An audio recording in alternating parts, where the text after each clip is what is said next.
Hi, Kubrick Lover 1972, here with a video. I thought since the Barnes & Noble sale is coming up on July 11th, which is where you get 50% off your purchase, and if you go to their stores and you're a member, you can get another 10% off. And sometimes they have coupons, and then you can get even more off. You could. So I mean, like if you're in their store, you're getting 50% off during the sale, and when you're a member, another 10%, so that's 60% off. And then if you include coupons, you're getting more, like 70, 80, whatever. So, but anyways, I thought maybe, 'cause I have lots of Criterions. I've showed them in my collection, and I thought, um, well, people were showing Criterion titles like What to Buy. I think Logan Toxic was showing some stuff. And I was thinking to myself, I know people have, there's the very famous, very well-known Criterions that maybe everybody has or everybody knows about, or the most prominent, like Seven Samurai or Eight and a Half or Bicycle Thieves, which are great films. I have those, you know, um, M by Fritz Lang. But I wanted to see if I could show you some titles that maybe you're not acquainted with that are very good as well, and put this on your radar, and you might find these worth your while. So I'm going to show. I think it's about 17 titles here. I don't think I'll try to go into huge detail about each one of them. And then I think I'm going to do a separate video on, because I have a large Asian collection of films, basically Japanese. I have a little Chinese, and I have some Criterions of that. But I'm going to make a separate video of that because I think it deserves its own video. So after this video, I'm going to try and shoot that and put these up on YouTube, hopefully tonight, which is Saturday night, or Sunday. Maybe I've waited too. Well, I don't know if I waited too long. I saw Logan Toxic's video, and I thought, maybe it's a good idea to show some titles that are not the most prominent titles that you know of, but maybe lesser known titles that you might, if you're in the store or you're online looking at the movies, that you're saying to yourself, well, maybe I should give this a shot. So let's take a look at them. So the first one is by David Cronenberg at Scanners. I do have Videodrome. I would say probably Videodrome is my favorite David Cronenberg movie, and I haven't seen all of his movies. And I have a few other movies of his.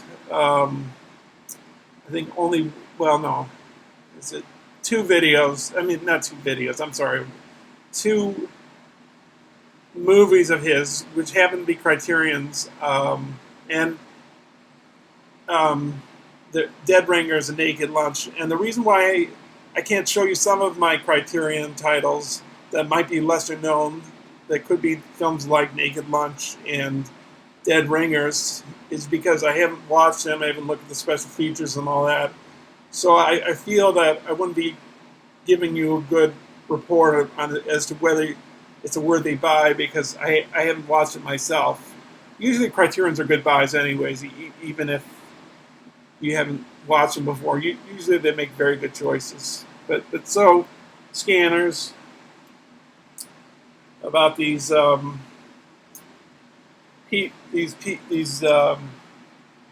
people that can do things with their minds, just create explosions, I guess, and do things to people's minds, and it's it was part of like a scientific experiment or something. It's a really good movie. It's one of Cronenberg's earlier films.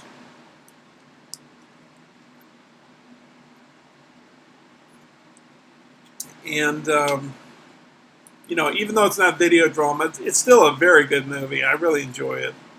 And So, if you're thinking, Videodrome's a good title to buy, but if you're thinking of another movie that you want to buy, Scanners might be one you might consider.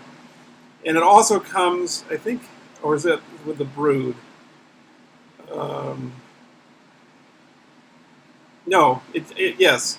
This is the one that has stereo, which is Cronenberg's first feature film on it, and it's got a documentary and the special effects and interview with Michael Ironside, who plays the villain, and an interview with the guy who plays the protagonist, and it's really good. So check this out. Next film is by David Fincher. Now, my favorite film of David Fincher's is Fight Club. It's one of my favorite films of all time. They don't have a criterion to that, but they have a criterion in, I think it's just two of his movies. One of them is The Curious Case of Benjamin Button, which is one of my most disliked Fincher movies. But this movie I do like, and that's The Game, with Michael Douglas and Sean Penn, where Michael Douglas, I guess he's in his 40s. He's kind of cold and remote, and he's grown up rich, and he is a failure kind of brother, like a brother that was sort of, didn't live up to the standards of his family. So Sean Penn gives him a gift for his birthday, and that gift is The Game. So it's got a lot of great features on here. It's got a commentary by David Fincher, and Michael Douglas, and screenwriters John Brancato, Michael Theros, digital animator supervisor Richard D. Bailey, production designer Jeffrey Beercroft, visual effects supervisor Kevin Hogg, who worked on Fight Club, by the way, and visual effects producer Robert Darcy. It's got film to storyboard comparisons, four major set pieces, and alternate ending, and a trailer and teaser with commentary and a booklet. So this is another great buy, another good buy. This is a really good movie. This is Blast of Silence. This was done in 1961.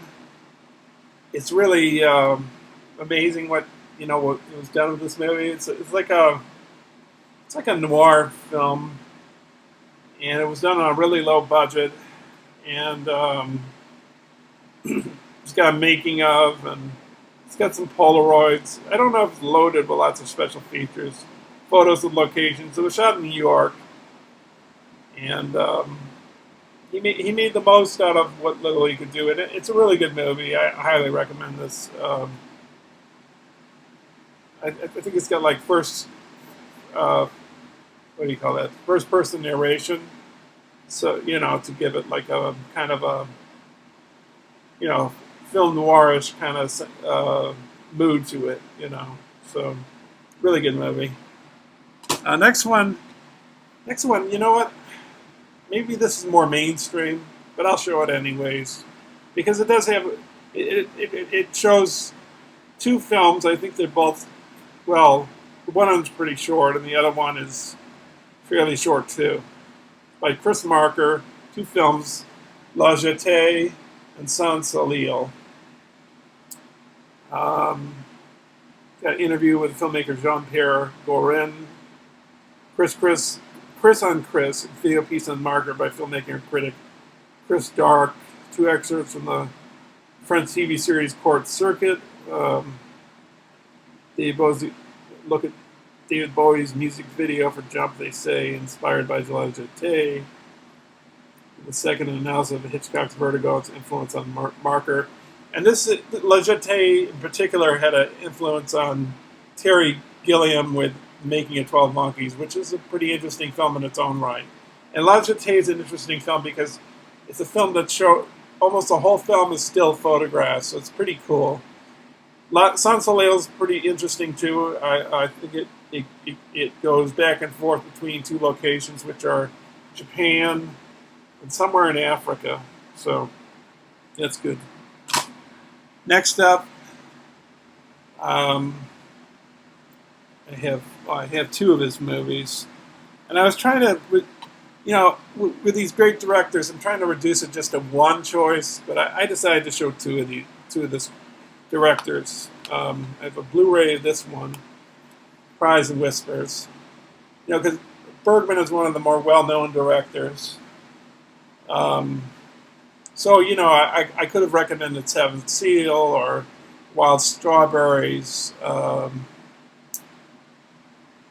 What else? I thought Persona was a little too mainstream, so I decided not to recommend that. Even though Persona is a great film and one of my favorites, this is also one of my favorites, and it's about a dying woman played by Harriet Anderson and her two sisters and her maid trying to deal and cope with um, her dying and how that affects the people around her. And it's excellent use of color in this film, and um, this one has an introduction by director Ingmar Bergman. It's got an interview with Harriet Anderson by Peter Cowie, a video essay by the filmmaker, behind-the-scenes footage by Cowie. And it carries over from the DVD release, an interview with a reporter and Ingmar Bergman and his actor friend Erland Josephson, who was in some of Bergman's movies. And then we have earlier film in his repertoire or whatever, Virgin Spring. It's This film is what Last House on the Left is based on, by Wes Craven. I think that's Wes Craven's first film. Maybe I'm wrong on that.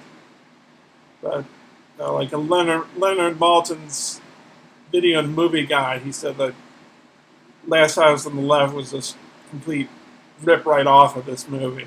So, but I've never seen Last House on the Left, so who knows what I feel about that. I'm not sure. I'd have to see it.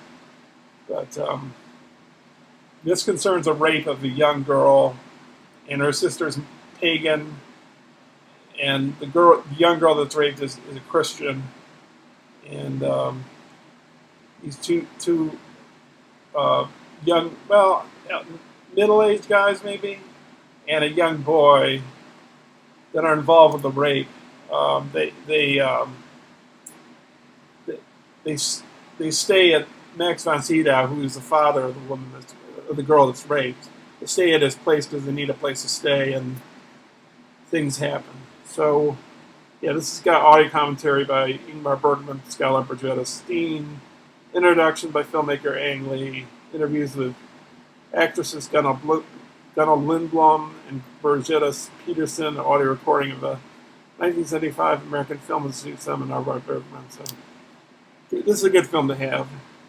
Got a 28-page booklet. This is Roman Polanski's first film. I'm not sure. I wasn't quite sure what to recommend as far as Roman Polanski goes, because I've watched some of his films. I have some of his films. I haven't watched them all yet. I've got a ton of films to watch, and some of these films, I'd like to sit down. Like for example, Cul-de-sac.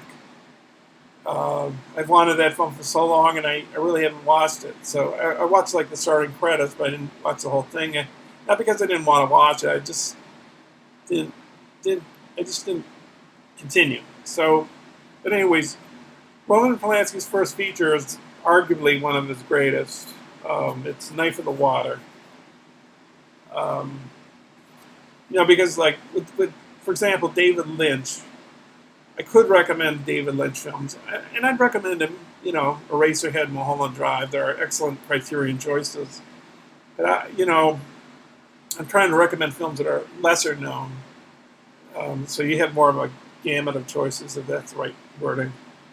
So this is about three people, a married couple and a hitchhiker, and how the hitchhiker joins the married couple on their weekend voyage on a sailboat in a lake, and the complications then ensue between the husband and the hitchhiker's interest in the woman And the knife in the film is the switchblade that's carried by the hitchhiker, and it's like a metaphor for conflict that comes into the film, and metaphorically and literally as well. So, really good film. It also has short films of Polanski's on the second disc.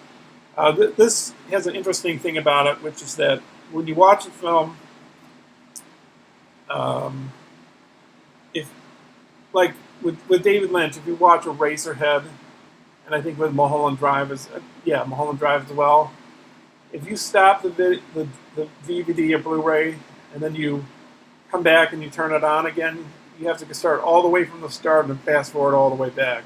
Because I think David Lynch wants you to watch in one sitting. He doesn't want you to stop the tape or DVD or Blu-ray and then come back and watch the rest of it.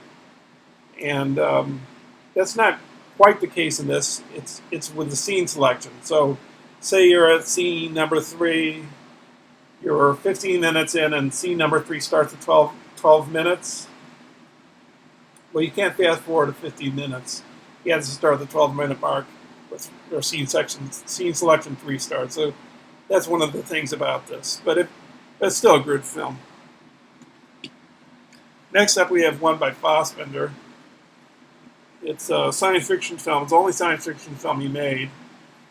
I think it's about 3.5 hours. It's World on a Wire. It's based on the concept of computer programmer that's making this world, which is based on this novel called Simulacrum something. 70, I don't know. Simulacrum something like with a number. And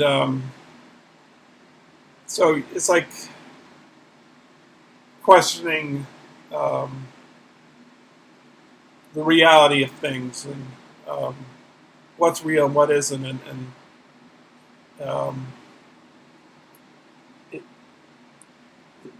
the world that he's programming. Maybe he's part of a bigger world, So that's sort of the concept of the film. It's really good. I really enjoy this.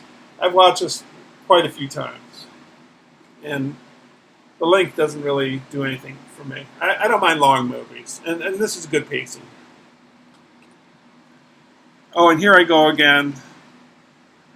I'm recommending 2 films by the same director, but I think they're lesser known. Well, this one I guess is more known. Well, no, I guess this film is not well known enough. Army of Shadows by Jean-Pierre Melville. This film was made in 1969, but it wasn't released in the United States until 37 years later in 2006. And Melville was a fan of gangster movies. And even though it's set during World War II, and the protagonists are French resistance fighters, it sort of revolves around a gangster kind of narrative in a sort of sense. So really good. Some great scenes in this. Great action scenes. And it's got an audio commentary by film historian Jeanette Vincendo. Interviews with Lawhome and editor Francois Bonnet, archival video excerpts, including on-set footage, and interviews with Melville cast members, writer Joseph Kessel, and real-life resistance fighters. It's got a short program on the director and film, a rare short about the resistance itself in '44. So this is a really good booklet. There's a booklet on this. Critic Amy Taubin, historian Robert O. Paxton, and excerpts from Roy Negura's Melville. So, and the other Melville film I'm recommending is a film called The Samurai with Alain Delon and his wife at the time, at least. I I don't know if Delana's dead. So, but his wife at the time, I'm not sure if they were still married after that. Not quite sure on that. But he lives like by the code of the samurai, and he's a hitman. It's a really good movie. I don't think it has much in the. Well, it's a little special features, but not too much. Well, little interviews. Um, yeah, so in a booklet. Now here I'm gonna sort of break. Um, I'm gonna break my tradition of showing films that are, lesser known per se. Because I wanted to share a Fellini movie. 8.5 is quite obvious that everybody. That's one of the more well-known criterions, and I thought that won't work. And I wasn't going to show that anyways, even though I highly recommend 8.5. I thought of showing Amarcord. I thought of showing Satyricon, even though Satyricon I think is a pretty bad movie, but visually is very interesting. So I decided to show my favorite Fellini movie, one of my favorites. I've watched it countless times, and that's La Dolce Vita, which is a really, really great movie. It's almost 3 hours long.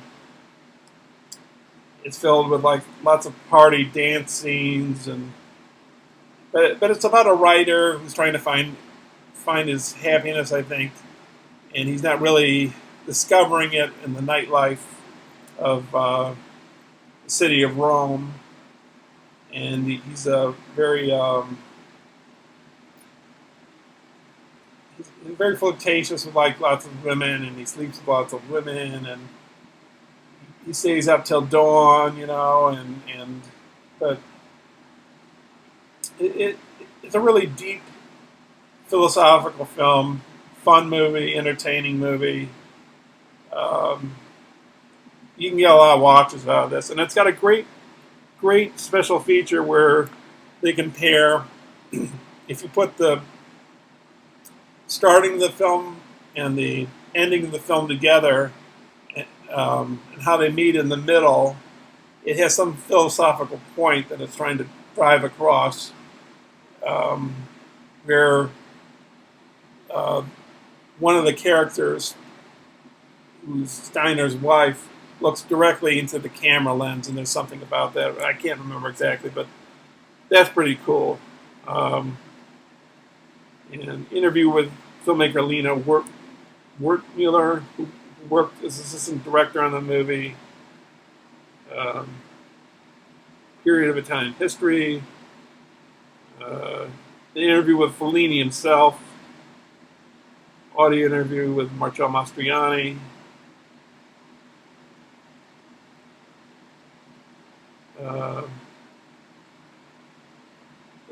I think some Felliniana, a presentation of Dolce Vita ephemera from the collection of John Young. So, this is, and I think it's got a booklet. No, it doesn't have a booklet. It's got a pamphlet, but this is an excellent movie, and this I highly recommend. This is one of the best movies I've ever seen. Okay, so I know we're going long. I'm going past 20 minutes. Maybe I can make this a 30-minute video. Maybe the Japanese one will be shorter because it's only 10. It's only 10 selections, even though one or two of them might be box sets. I think I'm looking it up now. I think just one of them is a box set. So I'm digressing. Okay, Buñuel, Viridiana. Now, I could recommend Belle de Jour, The Street Turn of the Bourgeoisie, Exterminating Angel. What's that other one this is another big one of his. Did I say Belle de Jour? Obscure Object of Desire. Those films are very well known. Diary of a Chambermaid. But those films are more well known, and maybe this one is too, but this is really good. It stars Sylvia Pinel, and Fernando Rey, and she's taking her vows as a nun. But before she can take her vows, her uncle calls her to his ranch to visit him before she takes her vows. And he drugs her and he puts her in his dead wife's wedding dress. So, and there's, after he, well, I don't want to give too much away, but something happens to the uncle and she becomes head of the ranch where he lives, and she makes it like a commune with all these. She decides not to become a nun and makes it like a commune with all the peasants that live on the land, who are kind of devious and not quite good natured people, and but really great movie, and one of Buñuel's best. And there's another film, maybe that's lesser known than this, called Simon of the Desert, but I decided not to recommend it because it's kind of incomplete. It's good, but it's incomplete, and I think it was a film that he was going to do with as a trilogy of short films into one big film with, I think it was Fellini, and I think the other director was Kurosawa, but it never panned out. Okay, so how about Godard? Godard, everybody knows Breathless. Everybody knows probably Contempt. And Logan Toxic was showing Vivre sa vie. And with Godard, for me, it's hit or miss. It's either really good or really bad, in my opinion. My personal favorite of Godard, though, is Weekend, and this is a really good movie. It's another one of my favorites. I know I'm sort of treading over the same ground because I showed my DVD collection a few months back, and I just wanted to do a video and show all this stuff to you as recommendations. But this is about a married couple. They want to kill the wife's parents and collect the inheritance money, and both of them have plans of killing their spouse after that happens. So they go out to the countryside out of Paris for the weekend, and they come across many perils and situations. So that's the plot of the movie. It's funny. It's got philosophical points in it. It's crazy, but it's a fantastic movie. And it's got a great video essay by Kent Jones, archival interviews with the actors and cinematographer Raoul Coutard, and an excerpt from a French television program on director Jean-Luc Godard featuring on-set footage. And this was like the crowning moment, like when he's going to turn a new leaf into a different type of filmmaker, and he's not going to make films like this anymore after he makes this. And this is kind of a departure from the films he made before, in a way. Even though there's some great films he made before, Band of Outsiders, Alphaville. Maybe I should have included Alphaville, but I think I'd recommend this one the most. So I have two by Lars. No, wait a minute. I have three films by Lars von Trier. Two are Criterions, and I thought everybody knows Breaking the Waves. So what about Antichrist with Willem Dafoe and Charlotte Gainsbourg, where their son dies and they go to this cabin in the woods and things go nuts from there on. This is banned in France right now, I believe. It's got audio commentary featuring Von Trier and film scholar Murray Smith, theatrical trailers, video interviews with Von Trier and actors Dafoe and Gainsbourg, collection of 7 video pieces delving into the production of Antichrist through interviews with Von Trier and key members of the filmmaking team, as well as behind-the-scenes footage. So, documentation of the Cannes Film Festival. Really good movie. Okay, so now I deliberated. I thought Sam Fuller, maybe not everybody knows who Sam Fuller is. And maybe I'm showing a film that's more well known of his, but I deliberated, and I'm trying to keep these directors down to one film. So I thought this is a pretty entertaining movie. Shock Corridor. I don't know if this is based on a true story, but it's about a journalist who pretends to be mentally insane. He enters a mental ward, and you get to see like what these patients are like and what their afflictions are. The ending is fantastic, and it's got an interview with star Constance Towers, who's in another film of his called The Naked Kiss, which is a good film too. But I think this is better.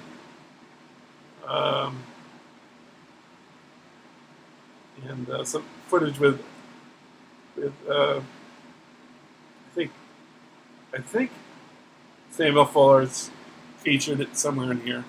You know, in the extra footage, the bonus features. Okay, so we're getting down to the last three in this video, and two of these are box sets. So I'll go. So Tarkovsky. They are coming out with a new Tarkovsky film. Maybe it's out now or it's around now.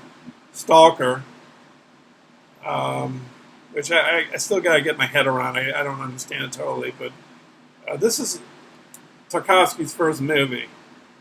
I think it's his best movie. It's kind of different from the rest of his movies because most of his films you use these very long takes with no cuts. I think there's some scenes with long takes in here, but it's kind of a different approach, and the use of sound in here is beautiful, and how this child is left in this nightmarish world of World War II where the Nazis and the Soviets are fighting each other, and he's trying to find some kind of peace within, trying to get by, So it's a video appreciation on here, video interview with actor Nikolai Budlyov, cinematographer Vada Musev, the guy who played Ivan when he was a child. That's him. Video appreciation of director Andrei Tarkovsky and Ivan's childhood, featuring Vida T. Johnson, co-author of the films of Andrei Tarkovsky and Visual Fugue. So. And then we're coming to the home stretch. We're coming to the end of the video. Che. With Benicio del Toro's Che Guevara. Directed by Steven Soderbergh. This is a fantastic movie. It was shot on a red camera. First film to be shot on a red camera. It's long. It's around 4 hours long. It's cut into two parts. The first part is where Che and Castro are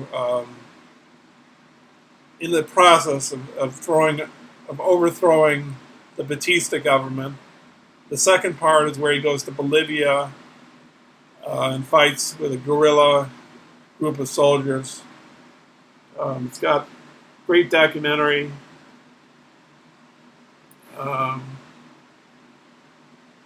Get some history about the Cuban Revolution and Che's Bolivian campaign. A documentary made in Bolivia right after Che's execution.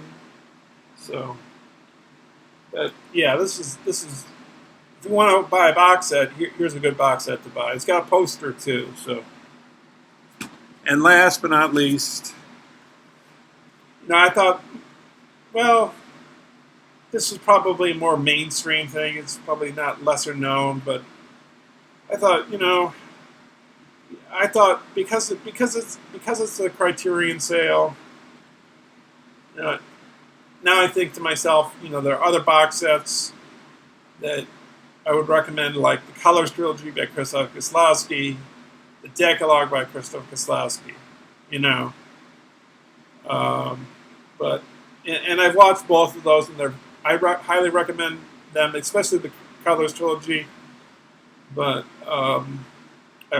but like in terms of documentaries, I don't have tons of documentaries, but Marcel Ophuls says the greatest documentary about contemporary history ever made, and Ebert really loves this movie. I think Siskel does too, or did too.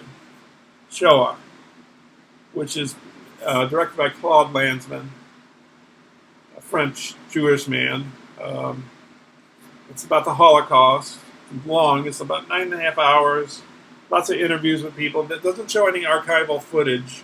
There's a philosophy behind that.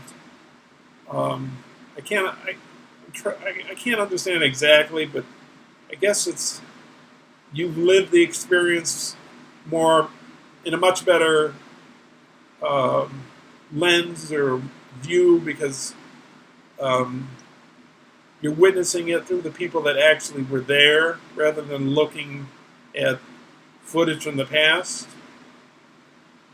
It's like a philosophy. It's like instead of looking at the past, it's also addressing the current, something like that. So it's about 9.5 hours. It's got some other stuff too. It's got some additional footage. I think that additional films that are related to it. Conversation between Lanzmann and critic Serge Tourbonia, which interview with Lanzmann. So it's got a booklet that comes with this, and there's interviews with Holocaust survivors, with Nazis, with other people during World War II, like Polish people. So, highly recommend this. So that's the end of the video. So look out. I'm gonna probably what I'm gonna do next is I'm gonna do the Japan video, the criterions that are Asian. All of them are Japanese except for one, which is Chinese, a Taiwanese movie. I'm going to record that after I finish right here, and then I'm going to load them up to YouTube, and hopefully they'll be up there soon, within either today or tomorrow. It's Saturday night right now, so we'll see how things go. I thought I'd just show these so you might have an idea of like maybe some films that sort of you wouldn't have had on your radar, and would give you some clues as to maybe I should try something a little off the beaten path, and I might like it. So that's my contribution to helping you maybe choose something that you might not think of thought. Maybe you're just in the Barnes and Noble store. You're going down the aisles and you see this or that. You say, well, maybe whatever, Kubrick lover, Logan Toxic, YouTube person on YouTube said, this is a good film to watch. Maybe I should take a chance and buy it. So, but don't feel obligated. These are just my opinions, and you might, for all you know, you might have a different opinion. So, all right. Thanks a lot for watching. Bye.